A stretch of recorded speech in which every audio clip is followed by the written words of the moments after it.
ज़राए के मुताबिक पीपल्स पार्टी और नून लीग के दरमियान विफाक में हुकूमत साजी के लिए मामलात तय पा गए हैं। पीपल्स पार्टी सदारत, स्पीकरशिप, चेयरमैन सेनेट और गवर्नर्स के साथ साथ विफाक में वजारतें भी ले लेगी।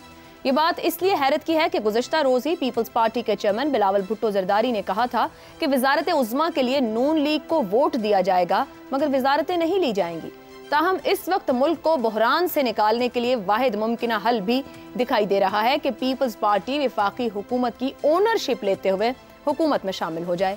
अगर पीपल्स पार्टी हुकूमत में शामिल होती है तो नून लीग हुकूमत बनाने के लिए किसी और जमात की मोहताज भी नहीं रहेगी। पीपल्स पार्टी की हुकूमत में शमूलियत का फैसला कई अहम सवालात को जन्म दे रहा है। क्या पीपल्स पार्टी ने खुश दिली के साथ ये फैसला किया है? क्या पीपल्स पार्टी ने मुस्लिम लीग नून की माशी पॉलिसियों का दिफा करने को साथ खड़ी रहेगी? क्या नून लीग अपनी हुकूमत साजी के लिए पीपल्स पार्टी से ब्लैकमेलिंग का शिकार रहेगी? और सबसे बढ़कर क्या ये सेटअप मुल्क को सियासी और माशी इस्तेहकाम दे पाएगा?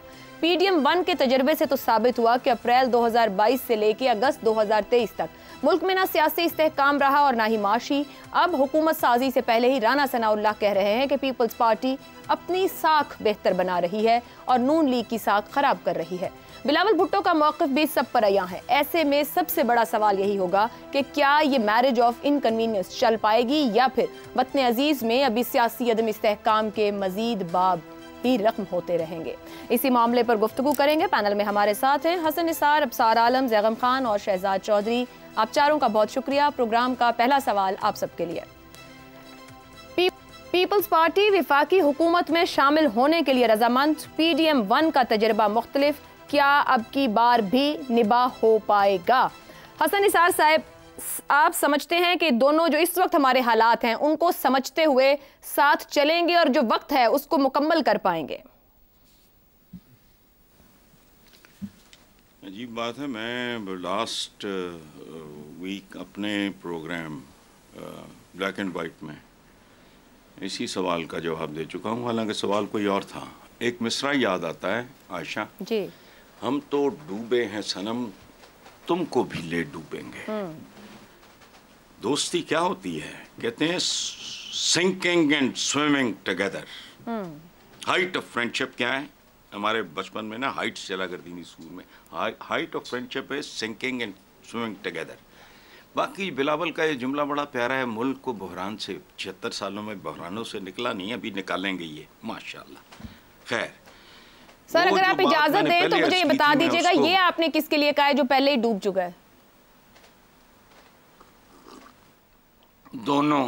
अच्छा, दोनों ही। तो फिर तो तैर जाएंगे। अगर दोनों ही डूबे हैं तो एक दूसरे के आगे से तैर जाएंगे। मशरूत है। नहीं, मैं सुन लें, मैं आई वाज वेरी क्लियर। आप तो आज सवाल पूछ रहे हो ना, मैंने बताया है ना, ब्लैक एंड वाइट रिकॉर्ड पे मौजूद है, वो देख लें कि ये होना था। उसकी वजह है कि भाई ये मीठा मीठा हाफ हाफ कड़वा कड़वा थू है, नहीं भुगतो, चलो भुगतो, पर हुक्म आया भुगतेंगे। चलो मैं ये मैंने जो जुमला बोला था उसको मैं रिपीट कर देता हूँ। उससे ज़्यादा कहने को मेरे पास कुछ नहीं है कि PDM की हुकूमत थी पार्ट 1। PDM ये जो निगरानी हैं ये है पार्ट 2। आइंदा होगा PDM पार्ट 3 और ये सीरियल या सीज़न जो भी आजकल कहते हैं, मुझे मॉडर्न टर्मिनोलॉजी का नहीं पता, वगैरह का आखिरी एपिसोड होगा जो तारीख में भुलाया नहीं जाएगा। यादगार किस्म के मामलात होने वाले हैं, आप ये कह रहे हैं? मैंने अर्ज कर दिया ना जी, ठीक है, सिर्फ रिपीट किया अपने आप को। अब सर साहब, कौन डूबा किसे ले डूबेगा ये लहदा रखते हुए बिलावल भुट्टो बार बार वफाकी हुकूमत में शामिल ना होने का ऐलान कर चुके थे। आपके ख्याल में पीपल्स पार्टी ने मजबूरी के तहत ये फैसला किया है? दोनों ही जमातें मजबूर हैं? क्योंकि पहले ये कहते रहे, जिसको हसन साहब की ज़बान में मैं PDM 2 कहूँ, बल्कि PDM 1 कहूँ, जो गुजर गया कि हमने सियासत दे दी रियासत के तहफ़्फ़ुज़ के लिए। तो फिर अभी ये दोनों क्या कर रहे हैं? अभी जितनी थोड़ी बहुत सियासत रह गई है वो भी देंगे रियासत के नाम पे। तो ना रियासत को कोई फ़ायदा हुआ पिछली दफ़ा, ना सियासत को हुआ। और आपने पूछा ये मजबूरी में कर रहे हैं? हाँ, मजबूरी में कर रहे हैं। इनको अगर मौका मिले तो अभी दुड़की लगा दें दोनों, लेकिन नहीं लगा सकते। सर क्यों मौका क्यों नहीं है? लगा दें दुड़की। किसी ने कान से पकड़ के बिठाया हुआ इन्हें। हट जाए पीछे, क्या हमारे पास नंबर है, हम नहीं बना सकते हुकूमत। तकरीबन तकरीबन कान से ही पकड़ के बिठाया हुआ है, वरना दुड़की लगा चुके होते अगर हिम्मत होती। क्या कह रहे हैं अब्सार साहब? दुड़की का जवाब नहीं, मैं ये कह रहा हूँ, आपने पूछा है तो मैं कह रहा हूँ। और मैं आपको बताऊँ, अगली हुकूमत, वफाकी हुकूमत जो है ना, अभी मैं आप हसन निसार साहब से बात कर रही थी, मेरे जहन में एक इमेज उभर रहा था।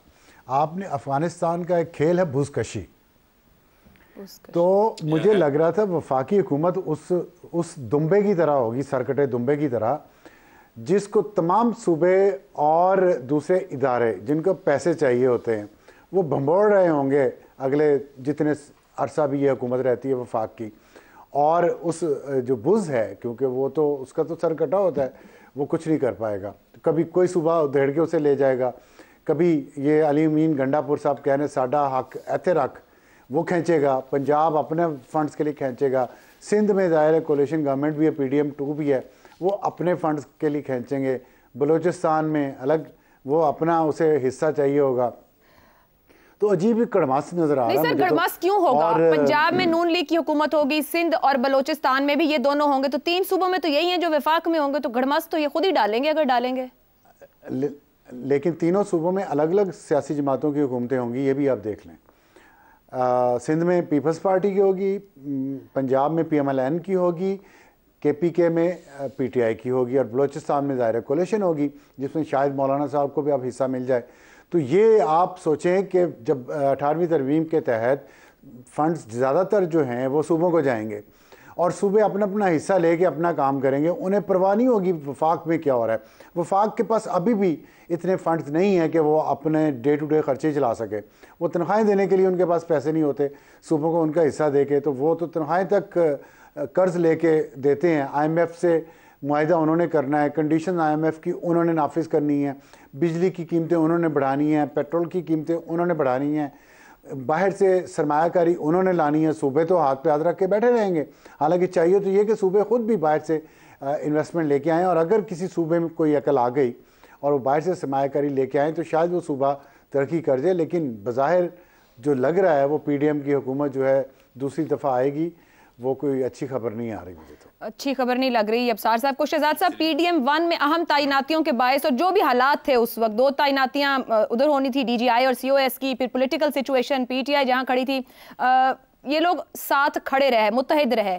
इससे पहले एक नाकाम तारीख मौजूद है, 2008 की बात करें, एक विफाक में दूसरे के साथ नहीं चल सके, फिर पंजाब में नहीं चल सके। अब कौन से ऐसे फैक्टर्स हैं जो मुत्तहिद रखेंगे, यानी ये निबाह बना रहेगा और चलता रहेगा? बहुत अच्छा आपका सवाल है, लेकिन इससे पहले एक छोटा सा मैरिज ऑफ कन्वीनियंस है या क्या है, आपने सवाल पूछा। तो कई शादियां ऐसी होती हैं जो कि खानदान के बड़े करा देते हैं और उसके ऊपर आपकी कोई अपनी मर्जी नहीं उस पे वो आ सकती। दूसरी बात, जब शादियां खानदान में ही होती हैं तो अमूमन खानदान के बड़े ही कराते हैं, तो इसलिए ये उस किस्म की शादी है जो कि मैं समझ गई सर। अच्छा, मेरी नजर के अंदर। दूसरी बात अब आ जाए कि इसको चलाएगा कौन, अच्छा, और कितनी देर चल सकती है, क्या इसकी पायदारी कितनी है। इसका ताल्लुक जो है, इसका ताल्लुक 2-3 चीजों से है। एक है जी SIFC किस हद तक फाल रह सकता है, और उसके अंदर प्राइवेटाइजेशन का बहुत बड़ा एक इशू है जिसमें PIA और स्टील मिल की प्राइवेटाइजेशन है, जो कि पाकिस्तान पीपल्स पार्टी बिल्कुल नहीं चाहती कि हो। और अब SIFC का वो एक मेन प्लैंक है जिसके ऊपर वो चलना चाहते हैं। तो सबसे पहला इम्तिहान यह आएगा कि वो प्राइवेटाइजेशन हो पाती है, किस किस्म की हो पाती है, और उससे वो नताइज मिलते हैं SIFC को, जो कि SIFC चाह रहा था। दूसरी बात, आपने कहा पाकिस्तान पीपल्स पार्टी ब्लैकमेल तो नहीं करेगी। शायद PMLN चाहे कि पाकिस्तान पीपल्स पार्टी उसको ब्लैकमेल करे मुश्किल फैसलों से, तो ये भी तो एक कमाल है ना। फिर मुश्किल फैसलों की बारी आएगी, उसके अंदर बिजली है, गैस है, IMF है, फलाना है, ये है, वो है। आपने 2000 कब का वो दिया है मुझे, 2-3 साल 4 साल पहले का एक रेफरेंस दिया। इस तरह के अभी इश्यूज आएंगे।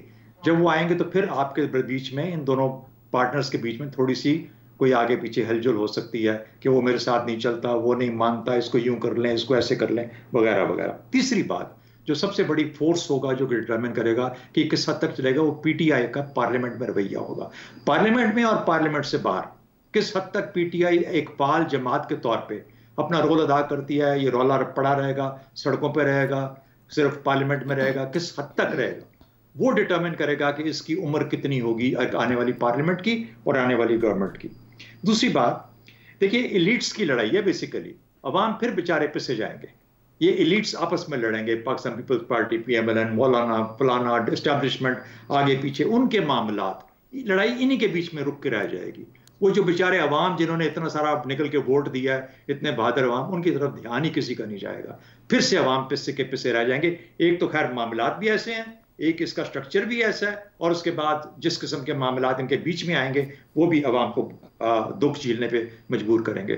तो मेरा ख्याल है ये चीज़ें फैसला करेंगी जी के, लेकिन जो चलाने वाले हैं, जो गोंद होती है वो डिसाइड करती है कि कितनी जोर की LP लगी है। अगर LP का जोर हुआ तो फिर मेरा ख्याल है कि शायद कुछ अरसा निकाल ही जाए। शहजाद साहब, तो फिर आपकी गुफ्तगू यूं कंक्लूड करूं मैं कि इन दोनों के तो इख्तियार में नहीं इन्होंने कितनी देर चलना है, जब तक जरूरत होगी चलाएंगे, जब जरूरत नहीं होगी तो फिर ये अलहदा हो जाएंगे। मेरे अगर ये अच्छे बच्चों की तरह चलते रहेंगे तो चलते रहेंगे, ठीक हो, और अगर अच्छे बच्चों की तरह नहीं चलेंगे तो फिर जाहिर है कहीं ना कहीं पे गड़बड़ तो आ ही जाती है। दुरुस्त है।